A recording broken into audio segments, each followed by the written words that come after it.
Kalee kee baafachuu moo nama biraa fiduu wayyaa seenaa obboleettii keenya takka isiniif qooda ashama akkam jirtu hordoftoota fi kabajamtoota kiyya ani jira galata rabbii isinillee baga jiraattanii yuutuubii kana yoo isinitti laayikii gochuun dagatiina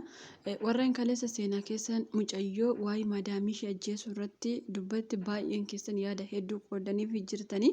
isheenillee hedduu galatoomaa yaada keessan naaf qooduuf siniin jettee jirti gara biyyaa akka galtullee maadaamii ishee gaafatti jirti hundi keessanuu yaada keessan guyyaa kaleessa qooduu fi keessanitti hedduu galatooma asumaan gara seenaa obboleettii keenyatti. Maadaamiin koo dhukkuba kalee qabdi haa ta'u malee ergan waggaa 7 isaan bira jiraadhee booda dhukkuba kalee akka isheen qabdu duraanuu ani sirriitti waan hin beekuuf guyyaa tokko maadaamiin koo durumaan hundi isaanii baay'ee na jaallatu waan ta'eef anis bakka isheen ciiftutti guyyaa tokko miila ishee dhiitessuu fi fuula ishee itti bobbokoksuu yaada adda addaa yookaas isheenis aarii keessa galuu miira keessa galuu waan hundumaa yeroo isheen dubbattu anis dhukkubni ishee maalii rakkoon ishee maalii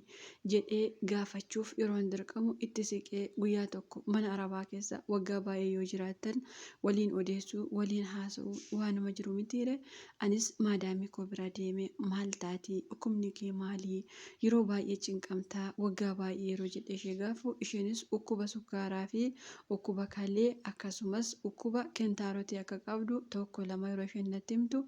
anis yaa rabbii dhukkubni kun maaliif itti ergame maadaamiin koo nama gaariidha jechuun baay'ee tokko aaree akkam gootaree qorichaan qabu jedhe yeroo ishee gaafu isheenis lakki qorichaan qabu naan jettee yeroon waggaa 6 fixe gaafee har'a garuu waggaa 7 keessa waan hin jiruuf maadaamiin koo guyyaa tokko biyya biraa deemnaa naan jettee yeroo na gaafattu anis maaliif jedhee yeroon gaafu dhukkuba kalee waan hin qabuuf kalee koo jijjiirachuuf biyya biraan deemaa jettee yeroo na gaafattu haa ta'u malee ani maaliif si waliin deemaree ijoolleen hin deemtu waan ta'eef manatti hafa yeroon jedhu isheenis lakki ati na biraa hafuu qabdu mana hakiimii keessatti situ waan feenaaf godha wayyaa koo situ natti jijjiira ani intala koo yookaan obboleettii koo harmee koo hin barbaadu irra caalaa siin jaaladha waan ta'eef jettee yeroo isheen natti himtu anis dhuguma maadaamiin koo baay'ee na jaalatti jedhee baay'ee tokko gammadee ishii sammoo jedhe yeroon gaafu kuta isheetti na waamtee waan tokko toositti himee indiddaayii jettee yeroo na gaafattu anis lakki hin diduu maalinni jedhe yeroon gaafu ani dhukkuba kalee waan hin qabuuf kaleen koo tokko guutummaa guututti hin hojjetu waan ta'eef kalee tokko immoo dirqama waan na barbaachisuuf qarshii guddaa siif laannee kalee kee fudhachuun barbaada achi ga'ee sirifachiisuun barbaadu jettee yeroo na gaafattu anis baay'eema tokko rifadhee kalee tokkoon jiraachuu hin danda'ama moo jedhe yeroo ishee gaafu isheenis eeyyen kaleen kee lamaansaa yoo fayyaa ta'e hin jiraattaa rakkoo maal qabaree ati garuu kaleen kee fayyaa akka ta'e sirriittan beekaa jettee yeroo na gaafattu anis tole isa immoo omaa rakkoon qabu jedhee osuman taa'aa jiru guyyaa tokko azuumaa yookaas aziimaa bakka itti jarri walitti qabamtee nyaanni baay'ee dhiyaatu hin beektu mitiire isheenis achi deemtee akkuma carraa ta'e mucaa Oromoo waggaa 9 mana sana keessa jiraatte yeroon ishee argu baay'ee tokko gammadee wal dubbifne anis maadaamiin koo kalee akka na gaafatte qarshii guddaa miiliyoona meeqa gara biyyaatti yoo jijjiirame akka ta'u kan isheen natti himte yeroon isheetti himu isheenis gonkumaa kun ta'uu hin qabu maaliif akkana gootaa kalee tokkoon maaf jiraattaa kaleen kee tokko yoo tarii dhukkuba qabaate battalumaan duuta malee jiraachuu hin dandeessu qarshiin siin fayyadu kalee keetti jiraadhu jettee yeroo na gorsitu anis intaloon kun natti hinaafte moo maaliif jedheen maadaamii kootti deeme isheenoo akkas naan jettee maal godhaa jedhe yeroon gaafu maadaamiin koos battalumaan maadaamii isheetti daawwaltee mucayyoo baay'ee jaalatamtu waggaa 9 mana sana keessa jiraatte salphisanii dabaddabanii harka ishee luka ishee walitti hidhanii viidiyoo waraabanii naaf erganii akka isheen duututti malee akka isheen baatutti osoo hin taane caccabsanii halkanii guyyaa soo reebanii akka carraa ta'ee barrii banaa argattee mana sanaa baddee mucayyoon sun ammanatti daawwaltee yookaas sagalee naaf keesse rabbi hojii keessiifaa kennu ani siif jedheen malee waan asitti hime maaliif deemtee arabatti himtee maalan si godhee qarshii koo baatii 5 dhiisee lubbuu koo baafadhee maalan si godhee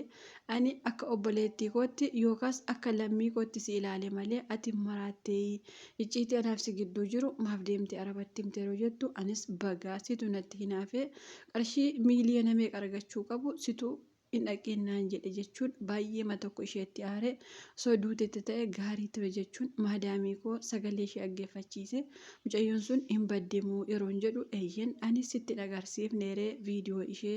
baga baddee isitti hinaaftee qarshii guddaa ati argattu kanaaf malee sila irreebamtuu beekaa mana sanaa baasanii jettee yeroo natti himtu edaa manni hundeemne suni manuma obboleessa ishee kanaati natu hin beeku biyyi sun fagoo waan ta'eef ani akka jarree obbolaa taate guutummaa guututtiyyuu reefi waan hin baruuf edaa isaan gara waliif waan yaadaniif durumaanuu narratti wal mari'atanii kalee koo baafachuuf jedhan mitiire. Anis mucayyoo sanaa mana sanaa baduu isheetti nas hin garramne nas hin gaddisiifne sagalee yeroo isheen natti qabdu bilookkii ishee godhee maadaamiin koo qarshii kana yoomnaaf laattee kalee koo fudhatti jechuun guyyaa shallaguu maatii kootti daawwalee jidduu kana yookaas ji'a kana keessa yoo rabbi jedhe qarshii guddaa nan argadhaa jedhe yeroo isaanitti himu isaanis maalirraanii eessaaf fiddaa qarshiin damoosa kee olii maalii jedhanii yeroo na gaafatan. Anis hojiin rabbiin beekamu jedhee isaanitti himu malee waa'ee kalee gonkumaa isaanitti hin dubbanne guyyaa tokko maadaamiin koo egaa guyyaan gaheeraa hin deemtaa jettee yeroo natti himtu anis maatii kootti nagaa himadhaa akka biyya sana deemu jedhee yeroo itti himu isheenis garuu akka kalee baastu itti himiinii naguma fayyaa jedhii itti daawwali malee yeroo isheen naan jettu anis ishi jedhee garuu haasoo keessa biyya biraa deemnaa yeroo jedhamu isaanis maaliif deemtaa maalidha jedhee okeessaafuu obboleessi koo hangafaa tokko waa'ee biyya arabaa sirriitti waan beekuuf eessa deemtaa maalidha rakkoon maalidha na gaafatu anis birrii guddaan sun gurra isaanii jira mitiire eeyyen deemee kalee baafadhee qarshii isiniif erguu barbaada jireenya keenya fooyyessa yeroo jedhu obboleessi koo guutummaa guutuutti harmee kootti himee harmeen koos na abaartee yoo ati waan kana goote of ajjeesa guyyaa uumati kana gooturraa kaasee anis finyoo fudhee lubbuu koo balleessee osoo du'a kee nagahin du'a koo ageessaa ani waan kanan barbaadu kalee tokkoon jiraachuun gonkumaa hin danda'amu rabbi ergi kalee lama siif kenne ati immoo tokko gurgurachuun maaliif barbaachise jettee natti himtu anis lakkii jarriyyuu akka carraa ta'e natti himani malee durumaan naqa'ee shanii turanii osoo natti himeenii kun homaa rakkoo tokkoon qabu jedhee yeroo harmee kootti himu harmeen koos boossee maraattee jireenyi addunyaa irratti siif hin milkaa'inii jireenya nagaa hin arginii boqonnaa hin argatiin rakkoo malee gadda malee gammachuus hin argiin jettee harmeen koo yeroo na abaartu anis abaarsa kana darbee deemuu waan na ulfaateef maadaamee kootiin lakki anoon deemuu mataan na dhukkubaa garaan na dhukkuba yeroon jedhu maadaameen koos ati erga biyya daawwaltee jijjiiramtee kuni sobadhaa dhukkuba waan tokkollee waan hin qabaanneef deemuun kee dirqama yeroo naan jettu reebaa na ajjeesaa mana kanaa na baasaa malee ani hin barbaadu harmee koo dhukkubaa jira inumaayyuu gara biyyaa galuu barbaada jedhe yeroo itti himu maadaamiin koo kuni gonkumaa hin danda'amu naan jettee anis mana sana keessatti jaraa walitti bu'uu wal loluu yeroon eegalu abbaan manaas lolli kun maaliif akka ka'e yeroo haadha manaa gaafatu isheenis kana roottu innis baay'ee itti eekamee nuti yeroo achi geenyu qorichaan hadoochinee keessaa baafna siin jedhe malee maaltu waa'ee qarshii dubbatee maaltummoo itti himii si gaafatee inumaa biyya sanatti dhiifnee ufna malee as finnaa eenyu siin jedhe jechuun haadha manaa yeroo inni lolu edaa guyyaa hundumaayyuu rabbitu farkaa qaba mitiire anis waan godhu wallaalee kanaa booda mana kanas akka ani badu baranii barri qollofuu fi kaameraa mana sana keessatti gashuu guyyaa hin deemne jette sanallee haftee har'a garuu maadaamiin koo nama biyyaa naaf fidii nama kalee keessaa fudhu yookaan kan kee fudha yookaan gara biyyaa galuun gonkumaa hin danda'amu yeroo shennaan jettu anis eenyuun siif fidaree nama haa qalamu jedheen siif fidamoo maal jechuudha yeroon jedhu isammoo bakka nama sanaa situ qalamaa homaa tokko rakkoo hin qabu manuma kana taa'ii jette yeroo isheen nama karsitu anis waan godhu wallaalee manama akkamii barbaadda jedhee anis biyya daawwalee namni biyya arabaa ufu injiraayee jedhee yeroo warra keenya gaafu isaanis eeyyen intallee abaluu biyya arabaan deema jettii garuu qarshii hin qabdu paaspoortiis hin qabdu jedhanii yeroo isaan natti himan anis eeyyeen paaspoortii ishee baafattee na bira haa dhuftu jedhe yeroon gaafu isaanis guutummaa guutuutti maatiin gammadee isaanittis himanii warri maatiin talaas baay'ee gammadanii naafis daawwadanii anis na bira dhufti jedhee waan hundumaa mijeessee egaa sababiinsaa lubbuu koo baafadhee lubbuu isheetti dabarsuudha mitiire maadaamiin koos erga kana ta'ee jettee erga mucayyoon paaspoortii baafattee paaspoortiitti erganii suuraa ishee fi waraqaa hundumaa biirootti kennanii guyyaa akkas akkasii ji'a tokkoo fi baatii lama booda isinii dhufti yeroo biiroon jedhu isheenis baay'ee tokko gammaddee anis baay'ee gammadee sababiinsaa lubbuu ofii ooshachuutu caala mitiire mana sanaa bahuu waan hin danda'amneef anis waan godhu wallaalee kan duraan qarshiif jedhee gammade teelaa goree baay'ee gadduu aaruu ani ogumaayyuu kalee kiyya maaliif gurguraa ergi kun narra gahee nama biraas fide gara biyya koo galaa jechuu ergi murteessee booda haa ta'u malee mucayyoon sun erga fixattee waan hundumaa xumurattee booda guyyaa bararaa ishee yookaas guyyaa isheen gara biyya ani jiru yeroo dhuftu maatiin ishee gara xiyyaaraa osoo hin geessin guyyaa dagatan haa ta'u daldalaa waliin qarshii irratti walitti bu'an natti fakkaata daldalaan gara xiyyaaraa geessuu ishee xiyyaarri jalaa balali'ee yeroo sokku ergi xiyyaara sokkee xiyyaara biraa qarshii guddaatiin addisii gootanii erguu dandeessu yeroo daldalaan jedhu maatiinis nuti kanaa booda qarshii hin qabnu eessaas finnee lama ishee erginaa haa haftu malee jechuun aaranii intalli isaanis biyyumatti hafte edaa dhugumaaniyyuu ilmi namaa lubbuu namaatti yoo murteesse rabbii yoo murteesse malee hin danda'amu mitiire mucayyoon sunis carraan ishee kana ta'ee biyyuma keessatti hafte isaanis asii deebi'anii situ kana qabaa situ achi hime malee mucayyoon akkamittiin hafti sarratanya abbaa feetu ufaa jedhanii yeroo na gaafatan anis lakkisaa gonkuma waan kana osoo hin taane achitti dogoggora jira namicha bakka xiyyaaraa geessu waliin wal lolanii booda kanaaf inni fiduu dide malee gonkuma anitti himne yeroo jedhu abbaan manaas ijoollee dhiiraa waan qabuuf dirqama mana kana keessaa makiinaarra keenye harkaa fi luka ishee hine yookaas qorichaan marfee ishee waraabne mana kana baafnaa yeroo inni jedhu anis baay'ee tokko rifadhee nan dhagaha mitiire ani halkan gonkumaa hirriba rafu isaan saalonii keessa ta'anii waan odeessaniif anis qaxxi jedhe waan isaan dhaggeeffadhuuf dhugaa dubbachuuf maadaamiin koo lubbuu ishee ooshachuuf waan isheen hin goone jiru waan ta'eef anis hin sobuutii lubbuu koo ooshachuuf lubbuu namaatti murteessee waan hin jiruuf garuu rabbiin naan milkeessineeti guyyaa tokko akkuma carraa ta'e nan deemaa isin waliin jechuun yeroo isaanitti himu isaanis baay'ee tokko gammadanii firii deemii akkuma duraanii naannoo baatii tokko yookaas ji'a tokko booda mana sana keessaa qulfiin akka duraaniis manni gadi gadhiifamuu barriin gibbiin duraan qulfii ta'u xiqqoo banamuu yeroo eegalu anis lookshinii ijoolleetti ergadhee mana sana keessaa makiinaa ufee battalumaa yeroo na fuudhu anis haga ammaatti ijoollee biraa hojjetachaa waan hin jiruuf garuu seenaa kiyya kana keessatti waan isin irraa barachuu qabdan kalee koo dura ufuma koo hin gurguradha jedhee yeroo maadaamiin koo na gaafattu ani hin dinneeti sababii kootti mucayyoon ka jalqabaa dabaddabamtee reebamtee birriin ishee baatii 5 maadaamii ishee irratti hafee yeroo achii baatu lammaffaa immoo mucayyoo biyyaa fidee kalee ishee akka bahu ofii koo kalee koo ooshachuu waan hin barbaadeef lubbuu nama lama gonkumaa ana harkatti akka hin baane galata rabbii haga ammaatti illee kan hin jedhu garuu yaalii ani taasise nama lama waan ta'eef amma har'aatti illee ergi waan kana hojjedhe guyyaa tokko hin hojjedha malee naan barakatu hin nyaadha malee nyaadha malee beela hin bahu hin dhuga malee eeboo hin bahu milkaa'ina argine waan an biyyaa dura horadhe guutummaa guutuutti na jalaa babbade waa inni ta'es hin beeku har'a araba asii hojjechuu deemu asii na xireeffatti asii hojjechuu deemu asii na xireeffatti nama birattis jibbamtuu ta'ee rabbi birattis jibbamtuu ta'ee haga ammaatti jiraachaa waan hin jiruuf amma guutummaa guutuutti hojiis hin qabu ijoollee ija keessa ilaalee qarshii tokko lamas yoo isaan naaf kennan isaan biraa nyaachaa jira garuu ani maal badiin koo jedhe yoo rabbiin gaafadhus kuni rabbiinis ilma namaas gaafachuu waan hin barbaachifneef sirriitti cubbuun na qaba jedhee kan hin yaadu mucayyoo biyyaatii tikkeettii citee fi guyyaan tikkeettii ishee immoo jala darbe sanatu kanatti fakkaata silaa isheef wanti qophaa'e qalma waan ta'eef qalma yeroon siniin jedhu kaleen nama keessaa bahee tarii du'uu danda'ama waan ta'eef hamma har'aatti mucayyoo abbaaf haadha jalaa fidee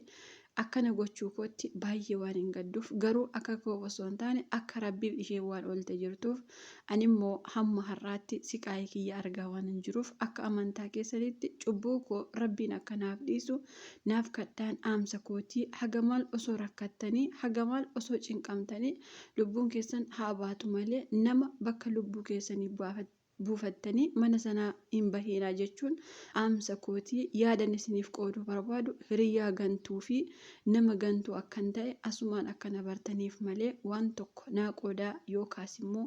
yaada keessan hin barbaadaa osoo hin taane haga har'aatti illee mucayyoon amma kuweet biyya jedhamu waan jirtuuf seenaa kana yoo ageesse sirritti waan beektuuf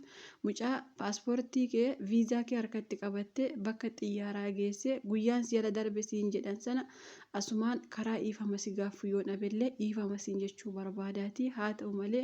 isheen dhiifama naaf gootus rabbi dhiifama naaf godha jedhee hin yaadu cubbuun koo kana qofaa osoo hin taane waan gurguddaa hojjechaa waan tureef isinis akka amantaa keessanitti naaf kadhaan dhaamsa kootii galatoomatti obboleettiin keenya. Seenaa obboleettii keenya isinii dubbiseen ka'a dhugaa dubbachuuf seenaan ishee seenaa ajaa'ibaati baay'ee kana ajaa'ibee ture seenaan kun guyyaa hin gaddanatti argame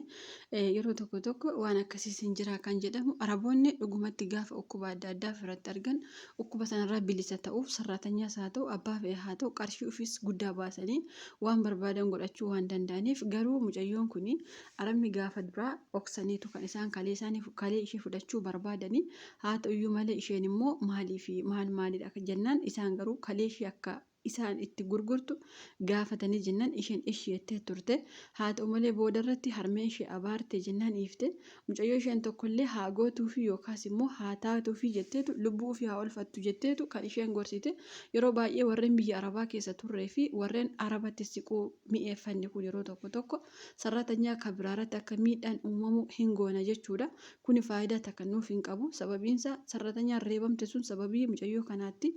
birrii sharra baatii shanii yookaas immoo ji'a shanii dhiistee deemu jechuun sababii isheetti asumaan raaniyyuu cubbuu kee rabbiin siif haisu ilmi namaa siif dhiisuu danda'a rabbii kee kadhusin jechuu barbaada dhiifama ilma namaa caalaa rabbii keetti boohii kadhusi jechuu barbaada lammaffaa immoo mucayyoo biyyaatii maatiin ishee waan hundaa gurguranii mucaan keenya biyya arabaa nuuf deemti qarshii nuuf ergiti jijjiirama kanarra argina jedhanii mucayyoo maatiin itti rakkatanii mana haa ta'u lafa haa ta'u horii haa ta'u gurguranii gara biyya arabaatti qajeeshan galata rabbii guyyaan mucayyoo sanaa waan hin geenyeef rabbiin jala fashaleesse tikeetti xiyyaaraallee akka tokko jala godhee guyyaa xiyyaaraallee jala darbee jira galata rabbii jechuu barbaada asumaanii maaliif mucayyoon kun yaada yaalii ishee namarratti taasiste nama lama jechuudha kana maleellee cubbuu nama baay'een qaba jechuu jirti obboleettii keenya rabbiin siif haisu jechuun barbaada waan jennu tokkollee hin qabu maaliif carraa keenya ta'ee gaafa biyya arabaa kan ofne tarii waa tokko nurra gahe garuu immoo lubbuu kee baafachuu dandeessa nama biraa bakka buusi yoo nuun jedhan kun faayidaa takka nuuf hin qabu ofuma keenya lubbuun keenya bahuu wayya malee ijoollee haaraa biyyaa finne yookaas immoo ijoollee addisii biyyaa finne ijoollee waan tokko hin beekne biyyaa finne lubbuu keenya baafachuun faayidaa tokko nuuf hin qabu